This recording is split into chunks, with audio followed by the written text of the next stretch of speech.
Hello friends, नमस्कार। मैं रागनी आप सभी का प्रभाकर एकेडमी में स्वागत करती हूँ। फ्रेंड्स, हम लोग पिछले वीडियो में अल्बर्ट बंडूरा के अधिगम सिद्धांतों को डिस्कस किया था।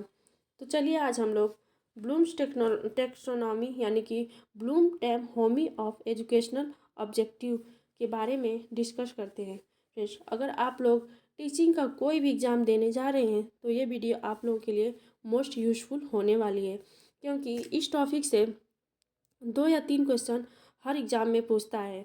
तो चलिए, अगर आप लोग वीडियो को स्किप ना करते हुए एक एक पॉइंट इसका ध्यान से देखिएगा। तो चलिए हम लोग स्टार्ट करते हैं। बेंजामिन ब्लूम यह अमेरिका के निवासी थे। क्या बेंजामिन ब्लूम जो थे कहाँ के निवासी थे? अमेरिका के निवासी थे। इन्होंने शैक्षिक उद्देश्यों का वर्गीकरण किया था। क्या शैक्षिक उद्देश्यों का जो है इन्होंने वर्गीकरण किया था। कितने भागों में वर्गीकरण किया था चलिए देखते हैं। इन्होंने 3 भागों में शैक्षिक उद्देश्यों का वर्गीकरण किया था। पहला है ज्ञानात्मक पक्ष। क्या है पहला? ज्ञानात्मक पक्ष। दूसरा है भावनात्मक पक्ष और तीसरा है क्रियात्मक पक्ष। यानी कि पहला कॉग्निटिव डोमेन, दूसरा अफेक्टिव डोमेन और तीसरा है साइकोमोटर डोमेन। चलिए और आगे देखते हैं। पहला इसमें हम लोग देखते हैं ज्ञानात्मक पक्ष। क्या पहला देखते हैं ज्ञानात्मक पक्ष यानी कि कॉग्निटिव डोमेन।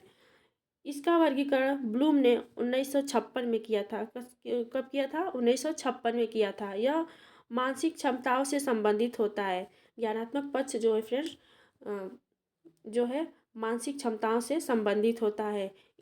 इसके उद्देश्यों को सरल से कठिन और शिक्षण अधिगम को निम्न स्तर यानी कि लो लेवल से ऊंचे स्तर यानी कि हाई लेवल तक ले जाने के दृष्टिकोण से 6 भागों में बांटा हुआ है। कितने भागों में बांटा हुआ है फ्रेंड्स? 6 भागों में बांटा हुआ है। देखिए क्या है। पहला भाग है इसमें ज्ञान, फिर उसके बाद समझबूझ, फिर उसके बाद अनुप्रयोग, फिर उसके बाद विश्लेषण, फिर उसके बाद संश्लेषण, फिर उसके बाद मूल्यांकन। यानी कि ज्ञानात्मक पक्ष को 6 भागों में विभाजित किया गया है। फ्रेंड्स, ये स्टेप बाय स्टेप ऐसे ही आप लोगों को याद करना होगा, क्योंकि अगर एक भी स्टेप जो है इधर उधर हो जाएगा तो फिर गलत हो जाएगा। चलिए हम लोग ज्ञानात्मक पक्ष में सबसे पहले हम लोग ज्ञान को देखते हैं कि ज्ञान यानी कि नॉलेज में क्या है। इसमें बच्चों को आंकड़े या जानकारी को याद कराना या प्रत्यास्मरण कराना आदि कराने का प्रयास किया जाता है। क्या बच्चों को कोई आंकड़ा या फिर किसी चीज़ को दिखा करके उसको याद कराने का प्रयास किया जाता है। दूसरा इसमें बोध। दूसरा क्या है इसमें? बोध है। अगला है इसमें फ्रेंड्स दूसरा नंबर है इसमें बोध यानी कि कम्प्रहेंशन। इसमें बच्चों को ज्ञान कराया जाता है, उसकी समझ विकसित की जाती है, जैसे अर्थ को समझाना, समस्याओं की व्याख्या करना आदि।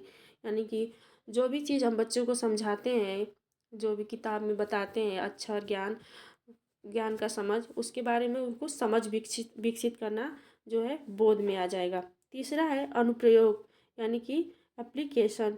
इसमें आत्मसात यानी कि एसिमिलेटेड किए गए ज्ञान को परिस्थितियों के अनुसार प्रयोग किया जाता है, जैसे जांच करना, प्रदर्शित करना, गणना करना। यानी कि जो बच्चा अब तक सीखा है उसका अनुप्रयोग करना इसमें सिखाया जाता है। तीसरा स्टेप में ये आ जाएगा।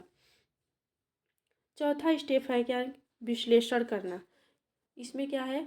यानी कि एनालिसिस करना। इसमें आत्मसात किए हुए ज्ञान को भिन्न भिन्न भागों में अलग अलग करने की क्षमता होती है, ताकि उस तथ्यों और निष्कर्षों को समझाया जा सके। यानी कि जो बच्चा अब तक समझा है उसको उसके हर एक पार्ट्स को अलग अलग कर करके उसको उसके बारे में अच्छे से जानकारी प्राप्त करना विश्लेषण क्या कहा जाता है, यानी कि एनालिसिस कहा जाता है। अगला इसमें है संश्लेषण यानी कि सिंथेसिस। इसमें नए अर्थ पर जोर देकर हिस्सों को जोड़कर संपूर्ण बनाया जाता है। यानी कि कंसेप्ट एंड रूल्स के आधार पर उसमें से कोई अपने अकॉर्डिंग कंसेप्ट निकालना, जैसे तर्क देना या वाद विवाद करना, यानी कि डिस्कस करना, निष्कर्ष देना आदि। यानी कि सीखा हुआ ज्ञान जो भी अब तक बच्चा सीखा है उस सारे ज्ञान को एक साथ मिला करके उस पे तर्क करना, अपने फ्रेंडों से, अपने मित्रों से वाद विवाद करना, निष्कर्ष निकालना, ये सब इसमें संश्लेषण में आ जाएगा। फिर उसके बाद क्या इसमें छठा पॉइंट इसमें आएगा मूल्यांकन, यानी कि इवोल्यूशन। इसमें सीखे हुए ज्ञान का मूल्यांकन किया जाता है कि कितना सीखा है। फिर लास्ट स्टेप आता है फ्रेंड्स मूल्यांकन। इसमें देखा जाता है कि बच्चे ने कितना सीखा है, मूल्यांकन किया जाता है। दूसरा पक्ष आएगा इसमें भावनात्मक पक्ष। दूसरा कौन सा आएगा? भावनात्मक पक्ष, इफेक्टिव डोमेन। इसमें वे तरीके शामिल होते हैं जिससे हम भावनात्मक रूप से सामना करते हैं, जैसे तारीफ, उत्साह, प्रेरणा। भावनात्मक पक्ष को 5 भागों में बांटा गया है। क्या? भावनात्मक पक्ष को 5 भागों में बांटा गया है। जैसे हम लोगों ने अभी पढ़ा था ज्ञानात्मक भाग को जो है 6 भागों में बांटा गया था। इसी तरह भावनात्मक पक्ष को 5 भागों में बांटा गया है। ये भी फ्रेंड्स स्टेप बाय स्टेप ही याद करना होता है। अगर एक स्टेप भी अलग इधर उधर हुआ तो सारा गलत हो जाएगा। तो चलिए देखते हैं इसमें फर्स्ट पॉइंट क्या है। फर्स्ट पॉइंट है इसमें फ्रेंड्स आग्रह या ध्यान देना। क्या? आग्रह करना या फिर ध्यान देना। दूसरा अनुक्रिया करना। तीसरा है आकलन करना। चौथा है संगठन। पांचवा है मूल्यों का चरित्र या विशेषीकरण करना। फ्रेंड्स ये गलती से 4 हो गया, ये 5 नंबर है। फ्रेंड्स अगर मान लीजिए हम लोग बच्चों को भावनात्मक यानी कि भावनात्मक पक्ष के बारे में उसको बताते हैं कि इमोशंस क्या होते हैं, तो वो पहले ध्यान देगा कि तारीफ, उत्साह यानी कि प्रेरणा, रोना कब होता है, वो सीखेगा पहले। फिर उसके बाद दूसरा स्टेप आएगा अनुक्रिया करना, यानी कि रिस्पांस देना उसके प्रति। फिर उसके बाद उस पर अनुक्रिया करेगा। फिर उसके वैल्यू के बारे में जानेगा, यानी कि इमोशंस के बारे में वो जानेगा। फिर उसके बाद संगठन यानी कि ऑर्गेनाइजेशन करेगा। फिर विशेषीकरण या चरित्रण करेगा, यानी कि उसकी विशेषताओं के बारे में जानेगा। अगला है तीसरा पक्ष आएगा फ्रेंड्स क्रियात्मक पक्ष। तीसरा पक्ष कौन सा है? क्रियात्मक पक्ष।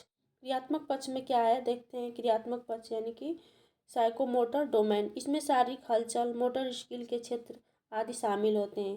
क्रियात्मक पक्ष के 6 भागों में बांटा गया है। क्रियात्मक पक्ष को 6 भागों में बांटा गया है। पहला सहज क्रियात्मक अंग संचालन। दूसरा है आधारभूत अंग संचालन। तीसरा है शारीरिक योग्यताएं। चौथा है प्रतिक्षणिक योग्यताएं। पांचवा है कौशलयुक्त अंग संचालन। छठा है इसमें सुसंबद्ध या सांकेतिक संप्रेषण, यानी कि सुसंबद्ध या सांकेतिक संप्रेषण। फ्रेंड्स यहीं पे ब्लूम्स टेक्सोनॉमी यानी कि ब्लूम के अधिगम का सिद्धांत जो यहीं पे समाप्त होता है। लेकिन आप लोग जो है ज्ञानात्मक पक्ष को बहुत ही ध्यान से देखिएगा, क्योंकि ये वाला जो है एग्ज़ाम में बहुत बार पूछता है। तो फ्रेंड्स आज के लिए बस इतना ही। अगले वीडियो में हम लोग जो है वाटसन को पढ़ेंगे। तो थैंक यू फ्रेंड्स।